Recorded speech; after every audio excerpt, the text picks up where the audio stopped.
Good day, everyone, and good day, Miss Lorge. We are the Group 8, and we are going to talk about the political globalization, specifically on the issue UN Rapporteur and Dutertes War on Drugs, and how effective is UN's report on alleged human rights violation to Duterte's administration.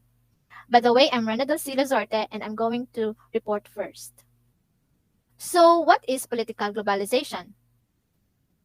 Political globalizations is one dimension of a process that is multidimensional, not just in economic but also in historical, including millennial proportions and transformative in changing planetary institutional structures. So, globalization has been very effective in the Philippines. There have been major changes in the economy since 1995 when Philippines took part in signing agreements with World Trade Organization or WTO.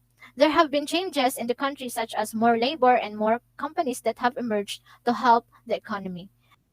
So one of political globalization issue that we are facing right now here in our country, Philippines, is the UN Repertoire on the Dutertes War on Drugs and how effective is UN's report on alleged human rights violation to the Duterte's administration. So we are going to talk about that later on sa discussion. So, through political globalization, we can easily contact and talk to other countries' leaders in times of crisis or concern. We are able to resolve issues and help spread democracy through the use of globalization, which has helped lower boundaries and borders as a result of war. So, next, let's go over to the role of UN over Philippine state decisions. Good day, everyone. I am Jaymar Isal Cordo, fourth year Bethel Ed IA. Today, I will report the role of UN over Philippine state decisions.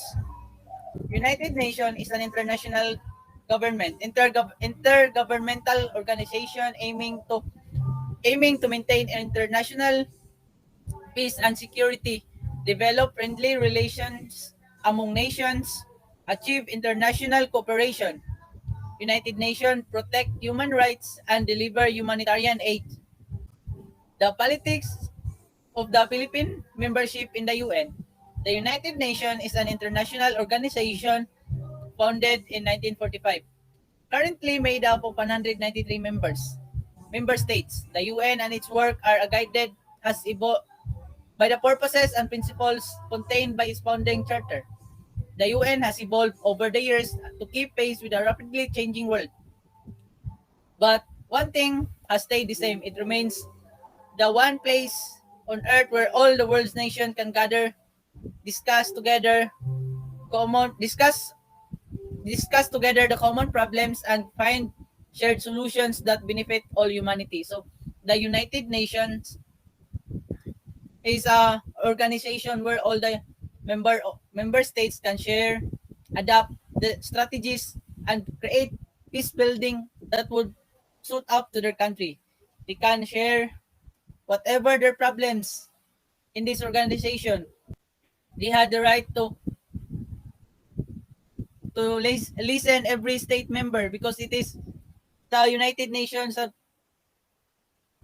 Our main purpose is to create a peace building against so that terrorism will be avoided. So United Nations has the power to establish peacekeeping operations and enacting international sanctions and authorizing military action. So the United Nations in the Philippines had the right to investigate human rights cases like extrajudicial killings and others for to uphold the rights of every individual.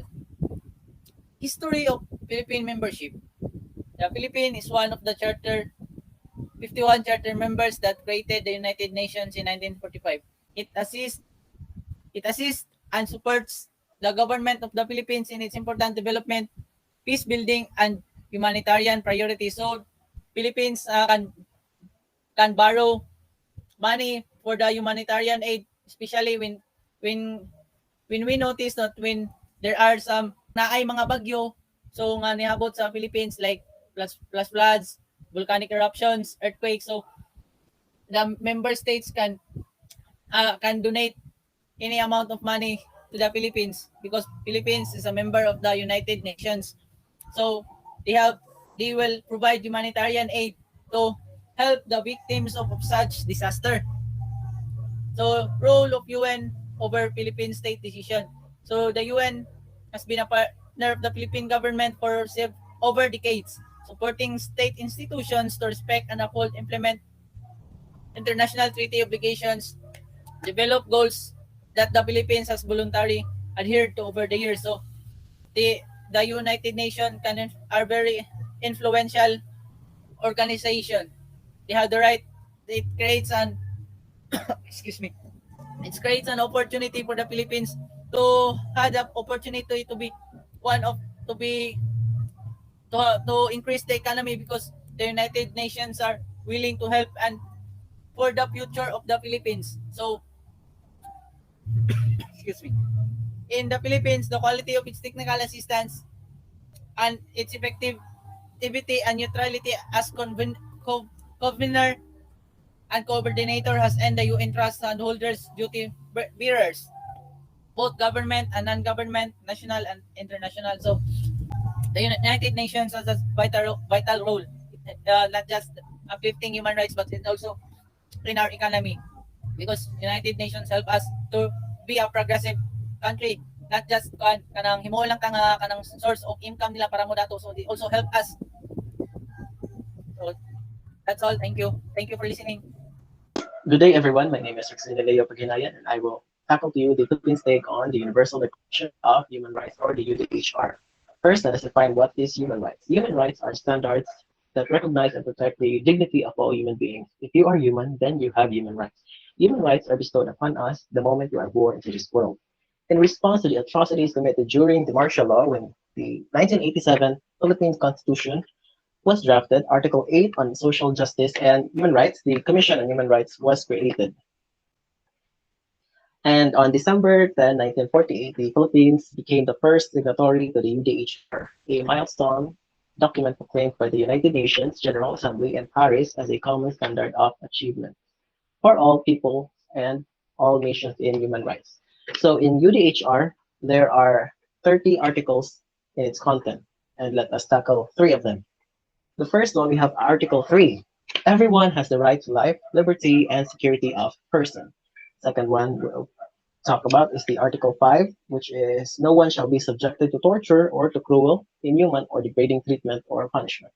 Article 9, no one shall be subjected to arbitrary arrest, detention, or exile. These articles or the rights in UDHR are somewhat somehow overlooked or stepped on in our Philippine government. A news article of Rappler about the PNP protocol states that some of their investigation on war on drug deaths are not fully disclosed to the public, and despite the findings of like lapses and abuses in the protocol, that is according to the Department of Justice Matrix. And another news article conveys that the CHR reminded the Duterte government that they should not ignore the victims of the violent war on drug campaign of them. Moving on to the UN rapporteurs and Dutertes War on drugs. How effective is UN's report on alleged human rights violation to Duterte's administration? The War on Drugs campaign, which objective is to eradicate legal drugs in the Philippines that started back in 2015, that has led to the killing of at least 8,600 people, but the real figure to be three times that number. That is according to the UN Human Rights Office. Next. Its report leveled heavy criticism at President Rodrigo Duterte's government. The report found that most victims are young, poor, urban males, and that police who do not need search or arrest warrants to conduct house raids systematically forces suspects to make self-incriminating statements or risk facing lethal force. So, ang atong yung Article 9 po natin, which is no one shall be subjected to arbitrary arrest, detention, or exile, is like nakuha na siya. It's like na-step on na siya as our rights. So that is the war on drugs, some reference. In addition, Human Rights Watch also investigated the killings of adults in which police showed little to no regard for the safety and welfare of children, often conducting raids in the middle of the night while the entire family was at home. Many individuals suffer from psychological distress after seeing their loved ones getting killed. Children went into hiding or relocating because they and their family members feared for their lives. Lastly, a UN report noted that the arrest of suspected drug offenders have also contributed to a 534% prison congestion rate that is the highest amongst in the world. That is according to the UN Rights Office. Moving on to our next topic, which is the UN Rapporteur's role on human rights issues. There is a 26-page report prepared by Michelle Bachelet, the United Nations High Commissioner for Human Rights. Examined nearly 900 written submissions from human rights defenders, journalists, trade unionists, and the Duterte administration. There are witnesses, family members, journalists, and lawyers interviewed by the UN Human Rights Office expressed fears over their safety and a sense of powerlessness in the search for justice, resulting in a situation where, I quote, the practical obstacles to accessing justice within the country are almost insurmountable. And then there are, over the past 6 years, there have been many extrajudicial killings of the leftist activists in the Philippines. These killings have eliminated civil society leaders, including human rights defenders, trade unionists, and land reform advocates, intimidated a vast number of civil society actors, and narrowed the country's political discourse. And that's it for my report, guys, and I will send the floor to Erwin. So good day to each and everyone. I'm Erwin H. Barat. Today I will be discussing about the human rights and Duterte's war on drugs policy. Rodrigo Duterte won the presidency on a platform of crushing crime and fixing the country's drug crisis. Despite the many killings, he remains very popular in the country. So, as we all know, before President Duterte became the president of the Philippines, he was a mayor of Davao City, and war on drugs is also one of his major platform when he was the mayor of Davao City. And since becoming president of the Philippines in June 2016, Rodrigo Duterte has launched a war on drugs that has resulted in the extrajudicial deaths of thousands, not hundreds, but thousands of other drug dealers and users across the country. When Rodrigo Duterte campaigned for president, he claimed that drug dealing and drug addiction were major obstacles to the Philippines' economic and social progress. So, according to President Duterte, drug dealing and drug addiction, or the drug itself, is the major obstacle or the major barrier for for the Philippines to progress, no, in terms of economic and social progress. And when Duterte became president in June, he encouraged the public to go ahead and kill drug addicts.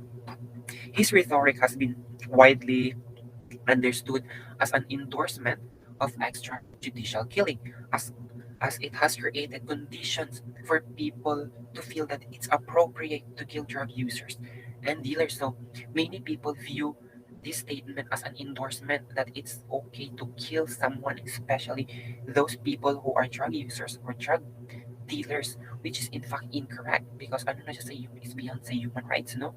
Because killing is really inappropriate or dili siya maayo.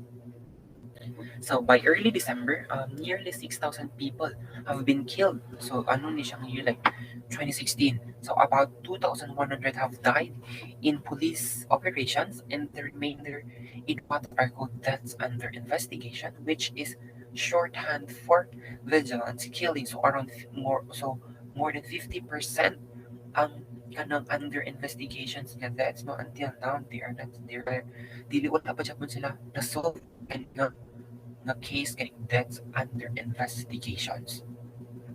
So, the UN said that President Duterte's war on drugs in the Philippines has sparked widespread killing with near impunity for the offenders. When we say near impunity, exemption from punishment or freedom from the injurious consequences of an action. So, ma-apply na to siya sa terms sa mga police, di ba? Kung for example, sa time nga, like na ay bypass operation or raid, kung makapatay ang isa ka police, di ba, dili siya masalaan, mas masalaan pa nung untong namatay. Kay mostly, sa kung nabasa ng mga article, ang ginaingon sa mga police kay self-defense lang daw ang ilang gibuhat. So katong gyapon nga ano bitaw nga di sila makasuhan nato, so walay punishment nga mahitabo sa mga pulis. Next we have my next topic would be the UN rapporteur versus Duterte on the war on drugs issue. Um, the hard hitting report is likely to wreck Rodrigo Duterte, but not necessarily change his approach to human rights. UN never criticized Duterte's war on drugs. The war on drugs is more. This, according to Agnes Calamard, said in her speech, which highlighted the risk of governments worldwide using violence to respond to illicit drugs. So, na may other ways yun na dili lang patay jud ang best options to solve the problem. So, next would be Duterte's war on drugs policy. Since taking office in June 30, 2016, Philippine President Rodrigo Duterte has carried out a war on drugs that has led to the deaths of over 12,000 Filipinos, okay, mostly urban poor. At least 2,555 of the killings have been attributed to the Philippine National Police. No, 2,555 deaths ang attributed to or caused by the Philippine National Police. And Duterte and other senior officials have instigated and incited the killings in a campaign that would amount to crimes against humanity. No? Against humanity, killing someone, no, just to solve the problem is really incorrect. It's beyond humanity, no? It's beyond human rights. Yun. And also, Human Rights Watch research has found that police are falsifying evidence to justify the unlawful killings despite growing calls for an investigation. So, even the police using are falsifying evidence. Like for example, like nag-raid ang isa ka or ang group sa mga pulis tas na sila napatay, no? Di even like ang salaan nila kay ang napatay nila, no? So based akong pagbasa, one of the reasons nga ipermiingon jud sa mga pulis kay ka ng self-defense ilang gibuhat pag napatay ang katong mga drug addict or drug dealer, di ba? Marag usbon bitaw nilang scenario because na sila power granted by President Duterte. And that's all for my report. So thank you for that, Erwin. So under this topic, the drug war policy is the Dangerous Drug Acts and a review of its implementation from previous administration. So it is the policy of the state to safeguard the integrity of its territory and the well-being of its citizenry, particularly the youth, from the harmful effects of dangerous drugs acts on their physical and mental well-being, and to defend the same against acts or omissions detrimental to their development and preservation. In view of the foregoing, the state needs to enhance further the efficacy of the law against dangerous drugs, its being one of today's more serious social ills. So, if strictly ni siya nga law, the Comprehensive Dangerous Drug Act of 2002, which was passed 19 years ago, so why does the multi-billion drug industry still continue to proliferate? Proliferate means paspas iyang pagkataas. It is one of the Philippines' main weapons against illegal drugs. Yet, Republic Act 9165 or the Comprehensive Dangerous Drugs Act of 2002 looks good only on paper. With President Rodrigo Duterte's fight against drugs, this 19-year-old measure or policy was suddenly put under the spotlight. Under the law, those caught importing, selling, manufacturing, and using illegal drugs and its forms may be fined and imprisoned for at least 12 years to a lifetime, depending on the severity of the crime. Since the law was passed at the time the death penalty was still applicable, it is the maximum punishment imposed by the original law. This, however, is moot at present as the death penalty was already abolished in 2006. Soto said that if only the law had been implemented properly and consistently, the country's drug problem would not be as massive as it is now. There are times it would be prioritized, there are times not. Execution is really the problem. The law is already good. Past administration had their own respective focus. Now, Duterte's single agenda of fighting criminality has opened the floodgates of issues that had long been neglected. So, RA 9165 says that drug users and pushers can voluntarily submit to treatment and rehabilitation. However, not all drug users needs to be admitted to centers according to Rojas. Some may just avail of outpatient procedures depending on the level of drug use. Unfortunately, drug rehabilitation in the country has been least prioritized in the past years, leaving them with less resources and logistics to be tapped as they faced a sudden influx of people seeking treatment. In fact, the DDB said there are only 44 rehabilitation centers in the country. So, so if there's one thing the anti-drug fight has highlighted, it's that it takes more than legislation to end the menace. While the law imposes strict sanctions on a wide range of violations, the problem lies in the implementation. In a bureaucracy like the Philippines, where discretion and in turn corruption is rampant at every stage of enforcement, it might take more than 3 to 6 months to succeed in the fight versus illegal drugs, considering the fact that the 19-year-old law, like most Philippine laws, only got the attention it needs now. So another topic that we're going to talk about under drug war policy is the CMC 2016 PNP Anti-Illegal Drugs Campaign Plan called Double Barrel. So the PNP implemented the Anti-Illegal Drugs Campaign Plan called Project Double Barrel. This command memorandum circular sets forth the general guidelines, procedures, and tasks of police offices or units or stations in the conduct of the Philippine National Police Anti-Illegal Drug Campaign Plan. The mission of the PNP in this campaign plan is to clear all drug-affected barangays across the country, conduct no-let-up operations against illegal drugs personalities, and dismantle drug syndicates. And the execution of this campaign plan is the PNP intends to equally address illegal drug problems in the barangays and at the same time pursue the neutralization of illegal drug personalities, as well as the backbone of illegal drugs network operating in the country. So the last topic that we're going to talk about the drug war policy is the rationale behind the war on drugs policy. So this movement started in the 1970s and it's still evolving today. Over the years, people have had mixed reactions to the campaign, ranging from full-on support to claims that it has racist and political objectives. So in the early stages of drug prohibition, many currently illegal drugs such as marijuana, opium, coca, and psychedelics have been used for thousands of years for both medical and spiritual purposes. So why are some drugs illegal and other drugs are legal today?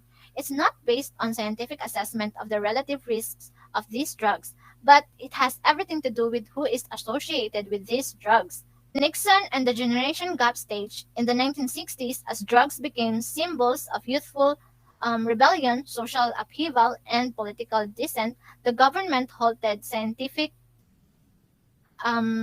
research to evaluate their medical safety and efficacy. Today, Latino and especially Black communities are still subject to wildly disproportionate drug enforcement and sentencing practices. In June 1971, President Nixon declared a war on drugs. He dramatically increased the size and presence of federal drug control agencies and pushed through measures such as mandatory sentencing and no knock warrants. However, 11 states discriminalized marijuana possession. In January 1977, President Jimmy Carter was inaugurated on a campaign platform that included marijuana discriminalization. In October 1977, the Senate Judiciary Committee voted to decriminalize possession of up to an ounce of marijuana for personal use. Within just a few years, though the tide had shifted, proposals to decriminalize marijuana were abandoned as parents became increasingly concerned about high rates of teen marijuana use. Marijuana was ultimately caught up in the broader cultural backlash against the perceived permissiveness of the 1970s. So, in the present time, the war on drugs is still a global campaign led by US federal government of drug prohibition, military aid, and military intervention with the aim of reducing the illegal drug trade in the United States as well as the other countries including here in Philippines. So, all in all, therefore, we conclude that UN's report on alleged human rights violations to Duterte's administration led the government of the Philippines and the United Nations signed the first ever national level UN Joint Program on Human Rights. On July 22, 2021, as what we have said on the previous topics, Philippines pledged to cooperate with the United Nations on human rights issues after UN investigators documented tens of thousands of killings in the so-called war on drugs whose perpetrators were treated with near impunity. Through the joint program, the UN in the Philippines will engage in capacity building and technical cooperation in 6 areas, namely in strengthening domestic investigation and accountability mechanisms, data gathering on alleged police violations, civic space and engagement with civil society and the Commission on Human Rights, or CHR, national mechanism for reporting and follow-up, counterterrorism legislation, and human rights-based approaches to drug control. According to the Secretary of Foreign Affairs, Teodoro L. Locsin Jr., I commend all government agencies and the UN bodies involved for their tireless work in developing this program. So that's all, guys. Again, we are Group 8, and thank you for listening to our discussion.